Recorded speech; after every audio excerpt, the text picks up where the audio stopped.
Hello, welcome to this video, and this video is going to be called Led Zeppelin Live, and reviewing song remains the same, reviewing Led Zeppelin DVD, reviewing the BBC sessions, and reviewing how the West was won.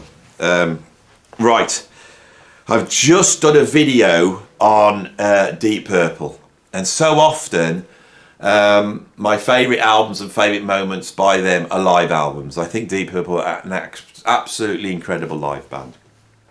I prefer the studio stuff to the live stuff. With Led Zeppelin, that's not the case. I do enjoy listening to them live, but for me, it's the studio where it's at. And this is the big difference between Ritchie Blackmore and Jimmy Page.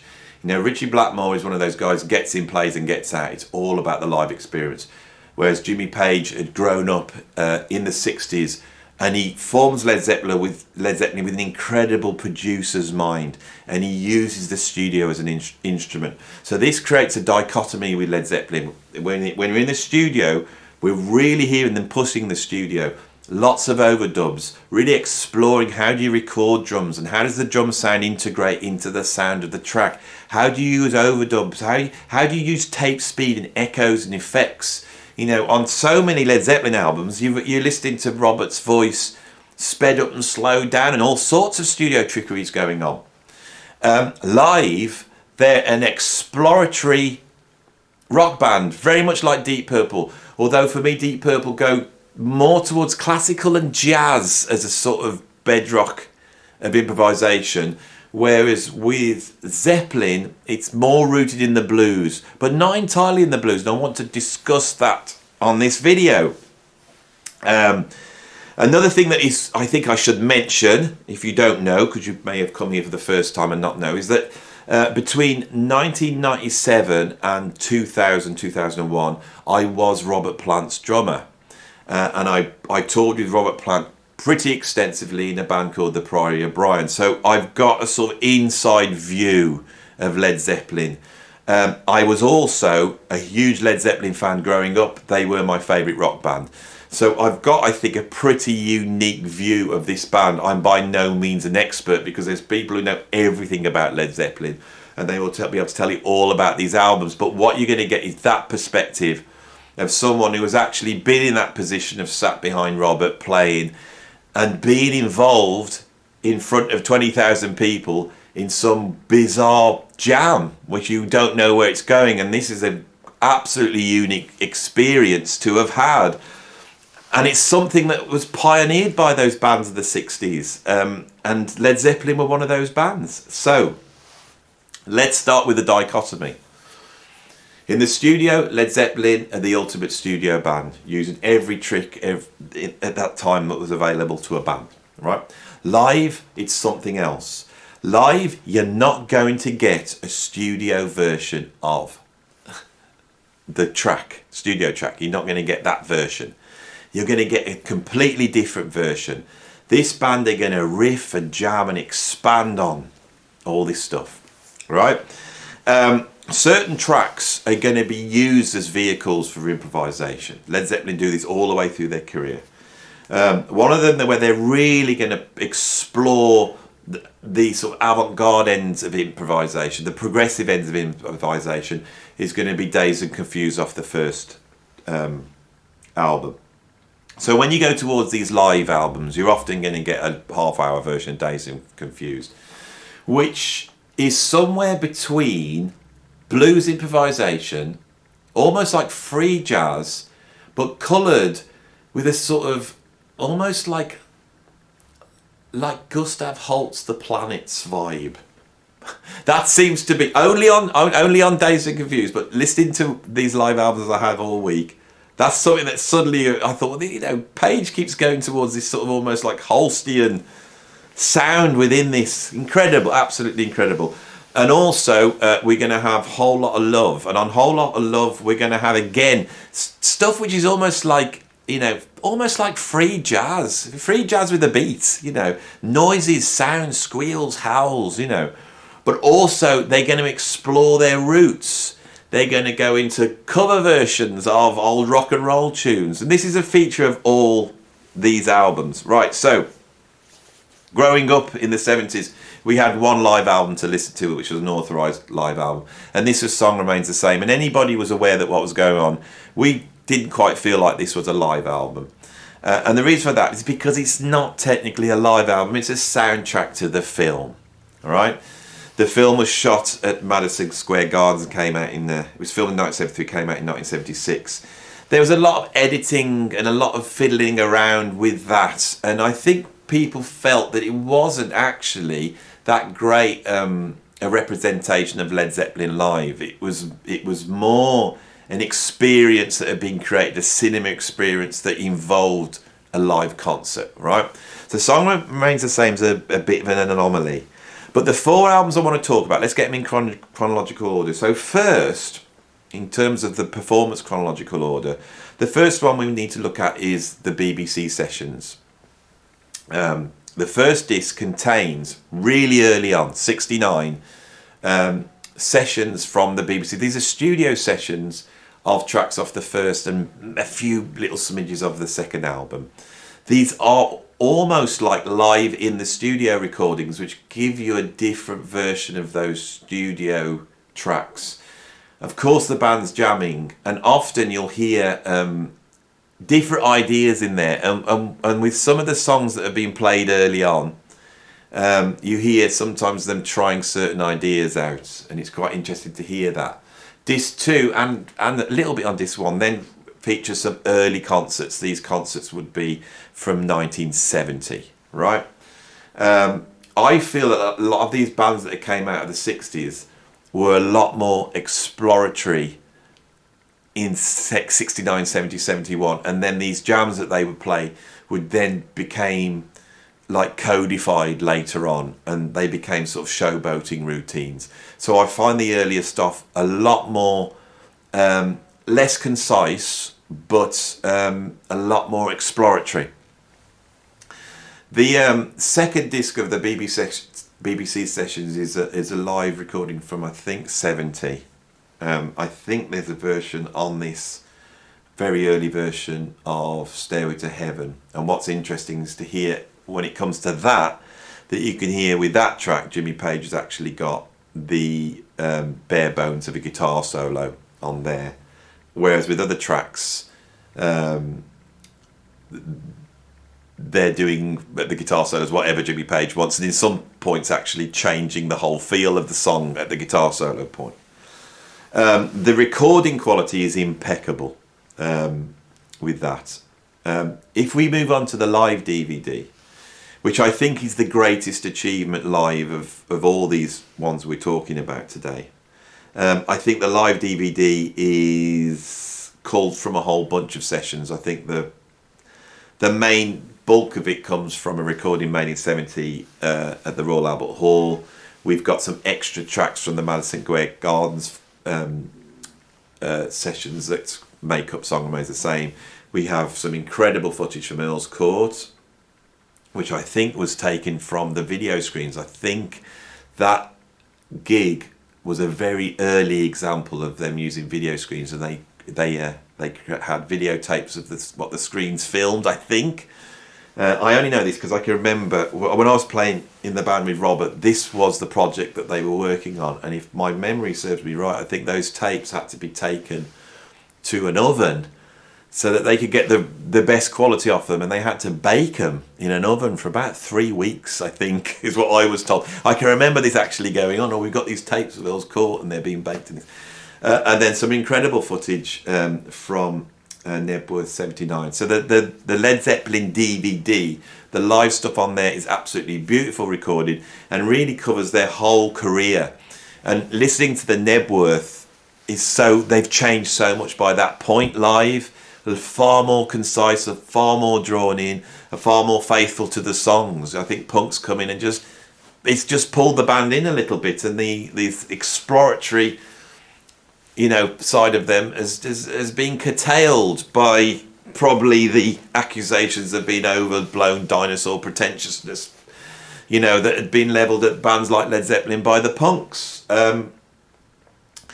So yes, then we have Song Remains the Same, which, as I've said, is from 73 Madison Square Gardens and has been fiddled around with recently. In the 2000s, it was remixed by Kevin Shirley.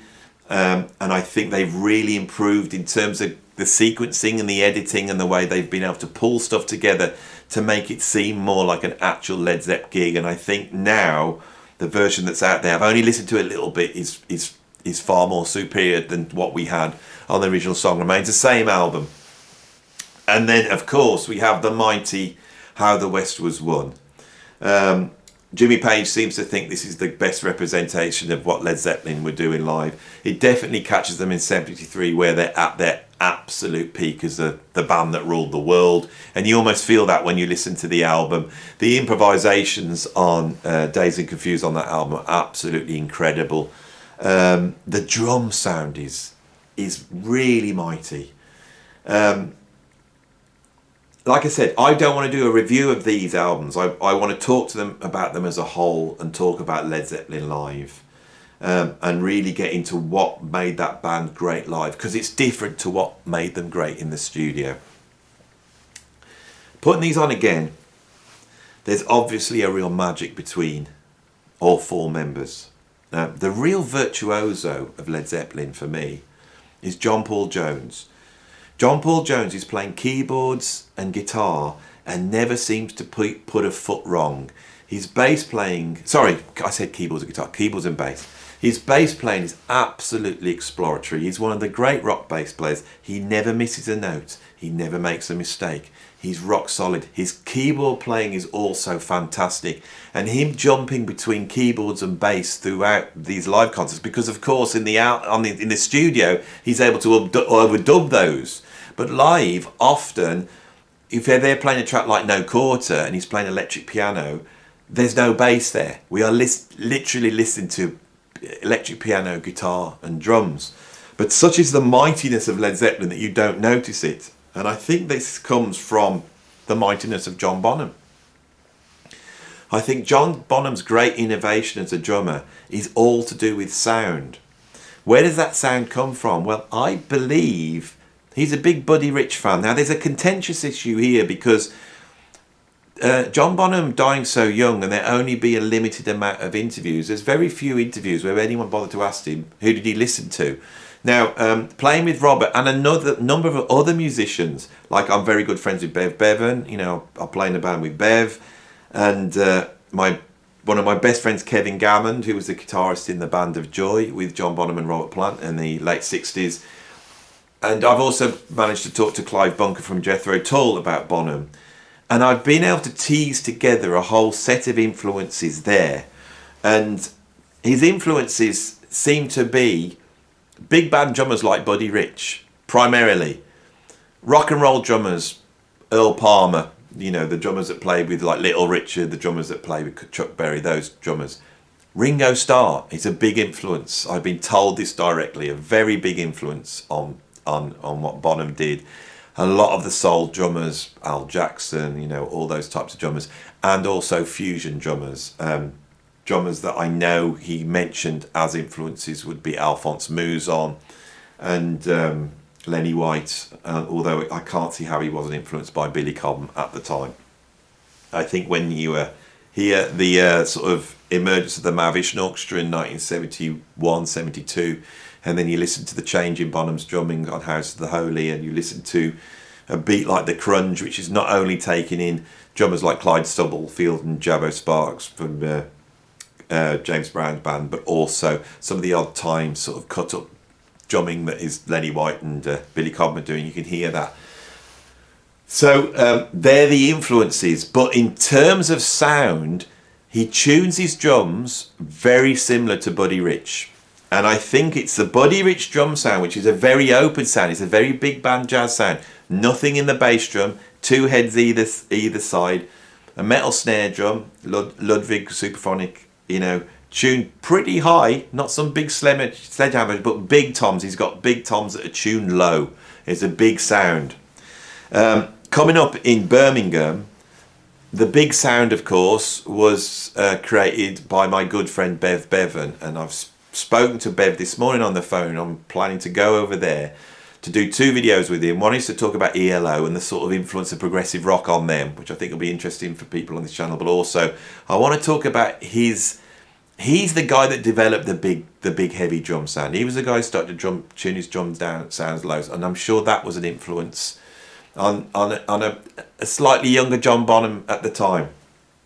So that was a long explanation to the fact that what Zeppelin had was this big drum sound, very open drum sound, and Jimmy Page, through his experience in the studio session scene in London, had learned how to record drums. And I think he had a way of recording drums which is revolutionary. We hear it on the studio albums, but also listen to how the Westers one particularly, you could see how that sound was captured live. Now, I never went to see Led Zeppelin live, but if it sounds anything like what's coming off those recordings on How the West Was Won or Song Remains the Same, that drum sound was huge. And not huge and attacking. Bonham's actually got quite a warm, less attack. It's quite a warm sound. He plays it with attack. That's the thing. He's pulling the attack out with his hands. And that sound is so big, it allows them to place at the fringes of Bonham's sound 2 very thin, high sounds to complement that, which is Jimmy Page and Robert Plant. And there you have the sound of the band. When John Paul Jones plays on keyboards, he's allowed to then slide in and not have to have a bass player underpinning it, because Bonham is acting as the role of a bass player as well as a drummer. And when he does play bass, John Paul Jones's sound is always quite unobtrusive and, as I've said, rock solid, which is different to what we hear from Jimmy Page and Robert Plant. And I think this is one of the sort of dynamics that's not discussed very much. Bonham's rock solid. His sound's rock solid. You never really hear Bonham go wrong. There is a moment on, I think, the BBC sessions, though, I think it could well be in Dazed and Confused, where they are absolutely completely lost. It's a real interesting thing. This is what makes these bands so exciting. They're completely lost. They don't know where the one is. And you can hear them moving around and trying to get it, but there's no sense of panic. They just play through it and they know it's going to emerge somewhere, but they are completely lost. But listen to the sound of the band. Bonham and John Paul Jones are rock solid. You never feel they're on the edge. You feel like they're in control. You don't feel like they're hitting wrong notes or going down these different areas. With Robert Plant and Jimmy Page, it's not like that. You feel them as the lead ones are pushing. And Jimmy Page always feels to me live like it's about to fall apart at any moment. Robert Plant's vocals are like that. He's pushing the range. He's pushing what he can sing. He's pushing the improvisation lyrically and melodically. They are both pulling in different directions. And Page and Robert Plant are both in the same area sonically, and they complement each beautifully. So there's this like often this question and answer going on between Robert and Jimmy, which is absolutely unique in the band. But they couldn't do that without this underpinning that's coming on from underneath. You feel that there is a huge repository of songs in that band. So when they do the Whole Lot of Love thing, have they rehearsed this? When they go into like a Muddy Waters song or whatever they go into, have they rehearsed this? I don't think so. It could be down the line, by the time we get to the 73 recordings, that these things have sort of been codified. But I played with Robert, and this is where I can give you a little bit of an insight. We had a couple of moments in the set, and we knew when we got to the middle section of the set that all bets are off. We could do whatever we wanted to do. But in each track where we were improvised, it would go in a certain line. So live, I used to play a song with Robert called Darkness, Darkness, and we knew when we got to the middle section of that, we were allowed to open the jazz door. And the jazz came in at that point. But it was also mixed with almost like sheets of noise, which Kevin Gammond was doing, and we opened that. But once that door was opened, we could stay there for as long as we liked. And Robert would walk off stage and almost going, here's my band, and let us loose. And if you want to check out some bootleg recordings of the Priory O'Brien playing Darkness, Darkness, you will hear those big improvisatory moments in that track. We also used to do a tune called As Long As I Have You, and that was a different thing. The middle section of that was like open, almost like what Robert would have done on Days of Confused. We could do whatever we wanted in that track. We just could go where we wanted, and very often we would land in grooves. And I can remember one night specifically landing in a reggae groove. This is a really unique experience that I've had, is to be in front of a big audience to a big PA and jamming at a point where nobody knows where it's going. And I've picked up on a bass line and I've dropped in a reggae groove, and then the guitarist is doing the upstrokes, and we're suddenly in this reggae groove. And Robert, who is involved with this track, he was involved with the improvisation. We'd taken vocal cues from Robert. Often he would change where the bar was. He would swish stuff around and start singing in a different place, and we had to shift around as he moved us off, very much like a jazz musician leading a group. And in this one occasion, I can remember we dropped into a reggae groove and Robert went up and started singing lyrics. He would do this all the time, but in this case, he was singing lyrics to a Bob Marley song. The next gig, we were aware that we'd got to that point, and you tried to find your way there again. And again, we dropped in, and then he would sing that song again. I can remember we used to do a swinging version of Benny King's We're Gonna Groove, which of course Led Zeppelin did and appeared on Coda, but was right in their set from 1970. But we did much more swinging. I can remember on one of the gigs, we dropped into some sort of funky groove, and Robert dropped into Love Light. So I have experienced Robert able to take jams, hear the jams, and then go, all right, this sounds a little bit like a song I know, because he's got this huge repository of songs. So if you do that and you fall into that and you can remember it, the next night you're going to do it again. So I think that's where these sort of medleys of songs come in on Whole Lot of Love. They usually do it.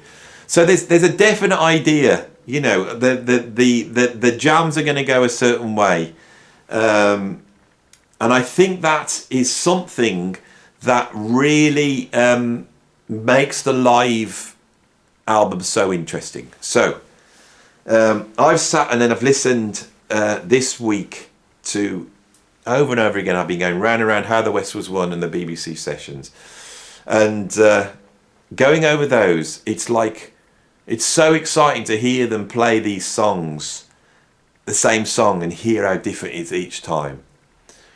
That vitality is so compelling, but it's incredible that possibly the biggest live acts of all time.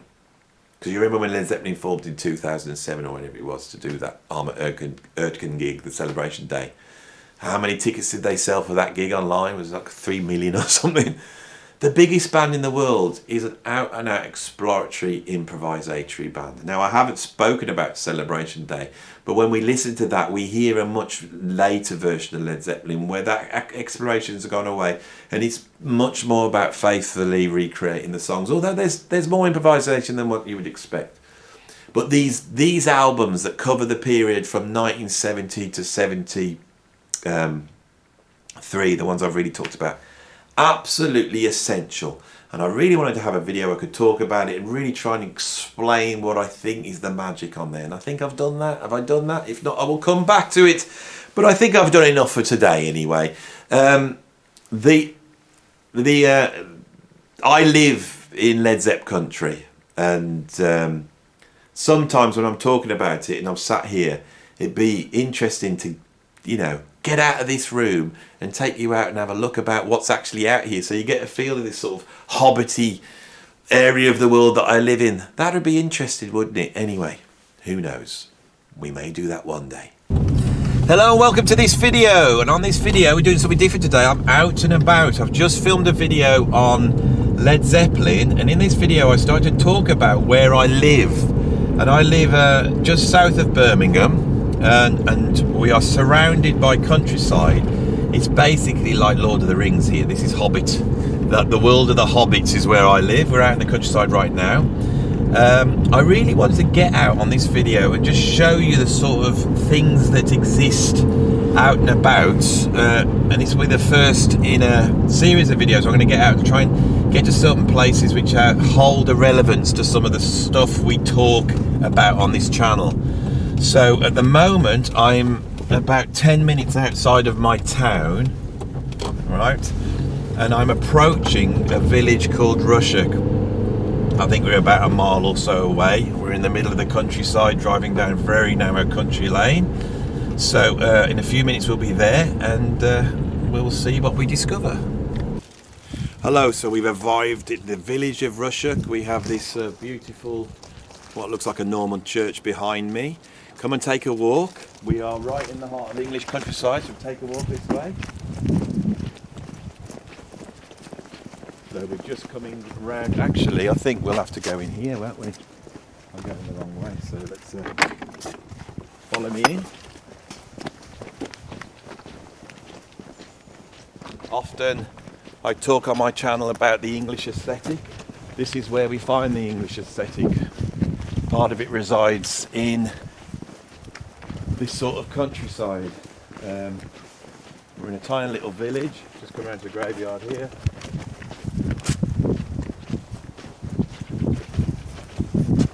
If you just come over here,